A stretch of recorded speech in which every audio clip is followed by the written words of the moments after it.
ಸಮಾನತೆ, ಶಿಕ್ಷಣ ಮತ್ತು ಸ್ವಾಭಿಮಾನಕ್ಕೆ ದಾರಿದೀಪ ಕಾಳಗಿಯಲ್ಲಿ ಅಂಬೇಡ್ಕರ್ನ 135ನೇ ಜಯಂತಿ ಆಚರಣೆ. ಏಪ್ರಿಲ್ 14ರಂದು ಸಂವಿಧಾನ ಶಿಲ್ಪಿ ಡಾಕ್ಟರ್ ಬಿ. ಆರ್. ಅಂಬೇಡ್ಕರ್ ಅವರ 135ನೇ ಜಯಂತಿಯನ್ನು ಆಚರಣೆ ಮಾಡಲಾಯಿತು. ಇದೇ ವೇಳೆ ಪ್ರತಿಮೆಗೆ ಮಾಲಾರ್ಪಣೆ ಮಾಡಿ ಪಂಚಶೀಲ ಮತ್ತು ನೀಲಿ ಧ್ವಜಾರೋಹಣದ ನಂತರ ಬುದ್ಧ ವಂದನೆ ಹೇಳುವ ಮೂಲಕ ಕಾರ್ಯಕ್ರಮ ಚಾಲನೆ ನೀಡಲಾಯಿತು. ಇದೇ ವೇಳೆ ಮಾತನಾಡಿದ ಪೃಥ್ವಿರಾಜ್ ಪಾಟೀಲ್, ತಹಸೀಲ್ದಾರ್ ಕಾಳಗಿ ಹಾಗೂ ತಾಲೂಕು ಪಂಚಾಯತ್ ಕಾರ್ಯನಿರ್ವಾಹಕ ಅಧಿಕಾರಿ ಬಸವರಾಜ್ ಡಿಗ್ಗಿ ಮತ್ತು ಶಂಕರ ಮಂಗಲ್ಗಿ ಸಿಆರ್ಪಿ ಅವರು ಬಾಬಾ ಸಾಹೇಬ್ ಅಂಬೇಡ್ಕರ್ ಅವರ ಕುರಿತು ಮಾತನಾಡಿದರು. ಇದೇ ಸಂದರ್ಭದಲ್ಲಿ ತಾಲೂಕು ಜಯಂತಿ ಸಮಿತಿ ಅಧ್ಯಕ್ಷರು ಹಾಗೂ ಪದಾಧಿಕಾರಿಗಳು ಸೇರಿದಂತೆ ತಾಲೂಕಿನ ವಿವಿಧ ಇಲಾಖೆಯ ಅಧಿಕಾರಿಗಳು, ಸಿಬ್ಬಂದಿಗಳು ಹಾಗೂ ದಲಿತ ಮುಖಂಡರು ಮತ್ತು ಅನೇಕ ಗಣ್ಯರು, ಸಾರ್ವಜನಿಕರು ಹಾಗೂ ಅಭಿಮಾನಿಗಳು ಭಾಗವಹಿಸಿ ಡಾಕ್ಟರ್ ಅಂಬೇಡ್ಕರ್ ಅವರಿಗೆ ಭಕ್ತಿಪೂರ್ವಕವಾಗಿ ಗೌರವ ಸಲ್ಲಿಸಿದರು.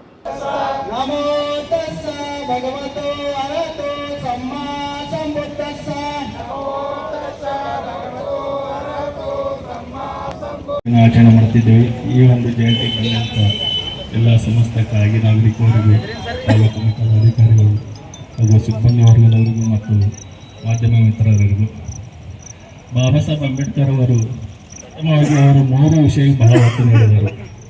ಮೊದಲನೇದಾಗಿ ಶಿಕ್ಷಣ, ಎರಡನೇದಾಗಿ ಸಂಘಟನೆ, ಮೂರನೇದಾಗಿ ಹೋರಾಟ. ಎಲ್ಲಿ ಶಿಕ್ಷಣದಲ್ಲಿ ಏನದ ತನ್ನಿಂದ ತಾನೇ ಸಾಧನೆ ಆಗಿ ಬರ್ತದೆ. ಹೀಗಾಗಿ ಅವರು ಹೆಚ್ಚಿನ ಒತ್ತು ಅನ್ನೋದು ಶಿಕ್ಷಣ ಪಟ್ಟಿಯವರು. ಶಿಕ್ಷಣ ನಂತರ ಏನಂತಾರೆ, ಅವರು ಸಂಘಟನೆ ಮಾಡಬೇಕು. ಎಲ್ಲಿ ಅನ್ಯಾಯ ಅಥವಾ ಅಲ್ಲಿ ಸಂಘಟನೆದಿಂದಿದ್ದರೆ ಮಾತ್ರ ಆ ಸಂಘಟನೆ ಯಾವ ರೀತಿ ಇರಬೇಕಂದ್ರೆ ನ್ಯಾಯಯುತವಾಗಿರಬೇಕು. ಆ ಸಂಘಟನೆ ಏನಾದ್ರು ಎಲ್ಲಿ ಅನ್ಯಾಯ ಆಗ್ತಿರ್ತದ ಅಂತಲ್ಲಿ ಹೋಗಿ ನ್ಯಾಯಯುತವಾದ ಕೆಲಸವನ್ನು ಸಂಘಟನೆ ಮಾಡ್ಕೊಂಡೆ ಅವರು ಪ್ರತಿಯೊಬ್ಬರಿಗೂ ಅನ್ಯಾಯವಾಗುತ್ತಿರೋ ವಿರುದ್ಧ ಹೋರಾಟ ಸಲುವಾಗಿ ಸಂಘಟನೆ ಮಾಡ್ಯಂದು ಒತ್ತು ನೀಡಿದರು. ಅದೇ ರೀತಿ ಎಲ್ಲಿ ಅನ್ಯಾಯ ಆಗ್ತದಲ್ಲಿ ಹೋರಾಟ ಕೂಡ ಮಾಡಬೇಕೆಂದವರು ಅವರ ಒಂದು ತತ್ವಗಳಿದ್ದು, ಶ್ರೀ ಬಾಬಾ ಸಾಹೇಬ್ ಅಂಬೇಡ್ಕರ್ ಅವರ ತತ್ವಗಳು, ಅವರ ಆದರ್ಶಗಳು ನಾವೆಲ್ಲರೂ ನಮ್ಮ ಮನದಲ್ಲಿ ಇಟ್ಕೊಂಡು ಅವರು ತೋರಿಸುವ ದಾರಿ ಪ್ರಕಾರ ನಡೆಯೋಣ ಹಾಗೂ ಅವರು ಹಾಕಿಕೊಟ್ಟ ಒಂದು ಸಂವಿಧಾನಕ್ಕೆ ಗೌರವಿಸೋಣ, ಸಂವಿಧಾನ ರೀತಿಯಲ್ಲಿ ನಾವು ನಡೆಯೋಣ ತಿಳಿಸಿ ಒಂದೆರಡು ಮಾತಾಡ್ತೀನಿ. ಜಯ ಕರ್ನಾಟಕ. ಅಂಬೇಡ್ಕರ್ ಜಯಂತಿಗೆ ಆಗಮಿಸ್ತಕ್ಕಂಥ ತಮ್ಮೆಲ್ಲರಿಗೂ ಹೃದಯಪೂರ್ವಕ ಸ್ವಾಗತವನ್ನು ಕೋರ್ತಾ, ಇಲ್ಲಿ ಭಾಳ ಜನ ಭಾಷಣದಲ್ಲಿ ಹೇಳ್ತಾರೆ ಏನಂತಂದರೆ, ಜನನ ಮತ್ತು ಮರಣದ ನಡುವೆ ನಾವು ಏನು ಮಾಡ್ತೀವಿ ಅದು ಅಮರವಾಗಿರ್ತದೆ ಅಂತೇಳಿ. ಬಟ್ ಅಲ್ಲಿ ಅವ್ರು ಏನು ಹೇಳ್ತಾರೆ ಅಂದರೆ, ಜನನ ಮತ್ತು ಮರಣದ ನಡುವೆ ನಾವು ಮಾಡ್ತಕ್ಕಂಥ ಕ್ರಿಯೆಗಳು, ಕಾರ್ಯಗಳು ಅಂತ ಹೇಳ್ತಾರೆ, ಕರ್ಮ ತೇರಿ. ಬಟ್ ಅದು ಕರ್ಮ ತೇರಿ ಅಲ್ಲ, ಜ್ಞಾನ ತೇರಿ. ಯಾಕಂದ್ರೆ ಎಷ್ಟೋ ಜನ ಜನನ ಮತ್ತು ಮರಣ ನಡುವೆ ಕೆಲಸ ಮಾಡ್ತಾರೆ, ಅವ್ರನ್ನೂ ಕೆಲಸ ಮಾಡಿರ್ತಾರೆ. ಮತ್ತು ಇಷ್ಟೊಂದು ಜಗತ್ತಿನಾದ್ಯಂತ ಪ್ರಸಿದ್ಧಿ ಆಗ್ಲಿಕ್ಕೆ ಸಾಧ್ಯ ಇಲ್ಲ.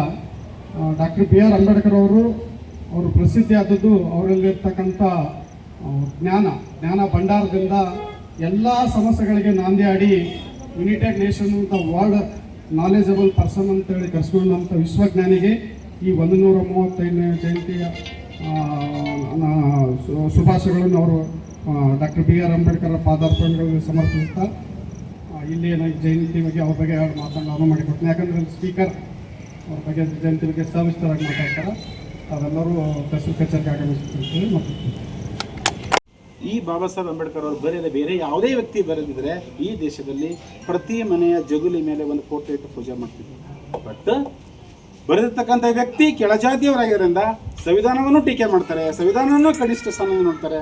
ಬಾಬಾ ಸಾಹೇಬ್ ಅಂಬೇಡ್ಕರ್ನು ಕೂಡ ಕನಿಷ್ಠ ಸ್ಥಾನದಲ್ಲಿ ನೋಡ್ತಕ್ಕಂಥ ನಾವು ನೀವೆಲ್ಲರೂ ನೋಡಿದ್ದೀವಿ.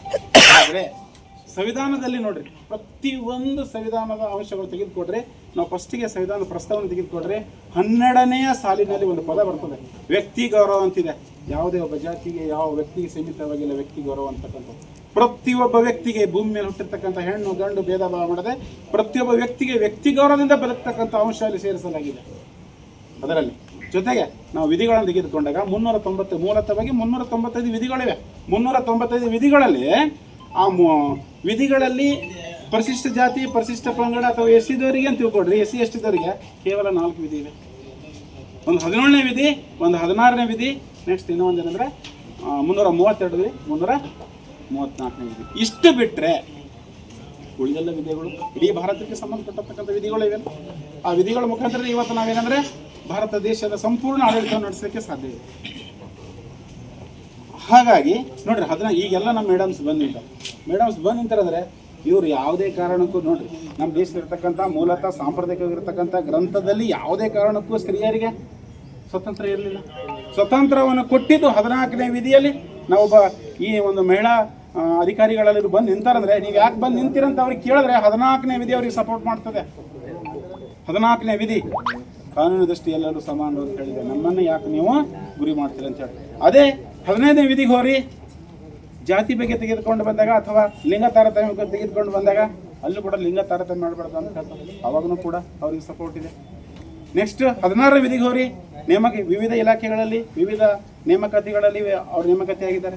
ಅಲ್ಲಿನೂ ಕೂಡ ಏನಂದ್ರೆ ನೇಮಕಾತಿ ಯಾಕಾಗಿದೆ ಅಂತ ಕೇಳೋ ಪ್ರಶ್ನೆ ಇಲ್ಲ. ಹಾಗೆ ಬ್ಯೂರೋ ರಿಪೋರ್ಟ್ ಹನುಮಂತ ಕುಡಹಳ್ಳಿ, ಭಾರತ ವೈಭವ news, Kalagi. Thanks for watching. Read, discuss and debate with editor Dr. Yan Prashant Rao. Wanted reporters in print, digital and visual media for Bharat Vaibhav Daily Newspaper, BV News 5 Channel and BV Fast Web News from all the talukas of Karnataka, Goa and Maharashtra. If interested, send your resume to 9019229369.